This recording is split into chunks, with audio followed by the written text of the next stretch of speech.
When the young dawn with fingertips of rose came in the east, I called my men together and made a speech to them. Old shipmates, friends, the rest of you, stand by. I'll make the crossing in my own ship, with my own company, and find out what the mainland natives are, for they may be wild savages and lawless, or hospitable and good-fearing men.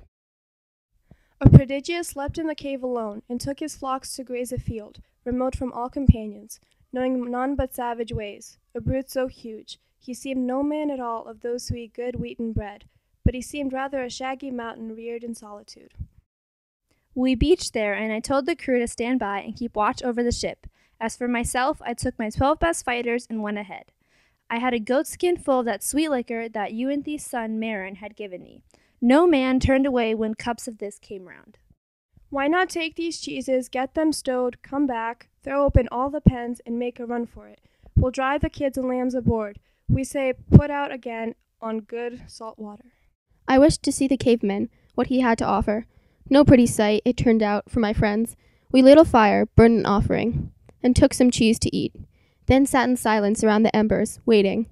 When he came, he had a load of dry boughs on his shoulder to stoke his fire at supper time. When all these chores were done, he poked the fire heaping on the brushwood. In the glare he saw us. Strangers, who are you, and where from? What brings you here by seaways, a fair traffic? Or are you wandering rogues, who cast your lives like dice, and ravage other folk by sea?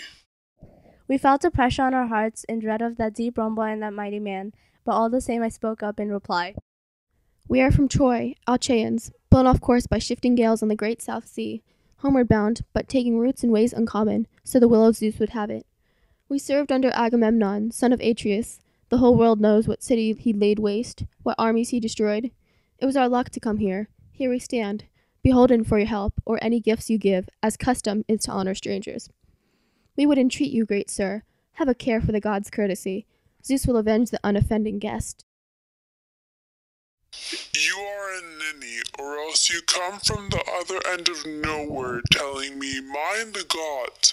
We Cyclopses care not a whistle for your thundering Zeus, or all the gods in bliss. We have more fear by far. I would not let you go for fear of Zeus, you or your friends, unless I had a whim to. Tell me, where was it now? You left your ship, around the point or down the shore, I wonder. My ship, Poseidon Lord, who sets the earth a-tremble, broke it up on the rocks at your land's end. A wind from the seaward served him, drove us there. We are survivors, these good men and I. Neither reply nor pity came from him, but in one stride he clutched at my companions and caught two of his hands like squirming puppies to beat their brains out, spattering the floor. Then he dismembered them and made his meal, gaping and crunching like a mountain lion, everything in its flesh and marrow bones. We cried aloud, lifting our hands to Zeus, powerless, looking on at this, appalled. But Cyclops went up, filling up his belly with man-flesh in great gulps of whey, then lay down like a mast among his sheep. My heart beat high now at the chance of action, and drawing the sharp sword from my hip, I went along his flank to stab him where the midriff holds the liver. I had touched the spot when sudden fear stayed me. If I killed him, we perished there as well, for we could never move his ponderous doorway slab aside. So we were left to groan and wait for the morning. Cyclops, try some wine. Here's liquor to wash down your scraps of men. Taste it, and see the kind of drink we carried under our planks. I meant it for an offering, if you would help us home. But you are mad, unbearable, a bloody monster. After this, will any other traveler come to see you?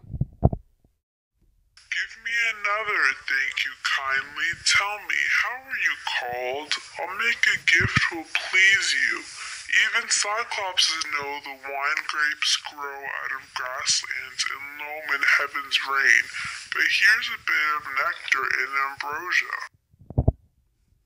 Even as he spoke, he reeled and tumbled backward, his great head lolling to one side, and sleep took him like any creature. Drunk, hiccuping, he dribbled streams of liquor and bits of men. Now by the gods I drove my big hand spike deep in the embers, trying it again, and cheered my men along with battle talk to keep their courage up. No quitting now. The pike of olive green though it had been, reddened and glowed as if about to catch. I drew it from the coals, and my 4 fellows gave me a hand, lugging it near the Cyclops, as more than natural force nerved them. Straight forward they sprinted, lifted it, and rammed it deep in his crater eye.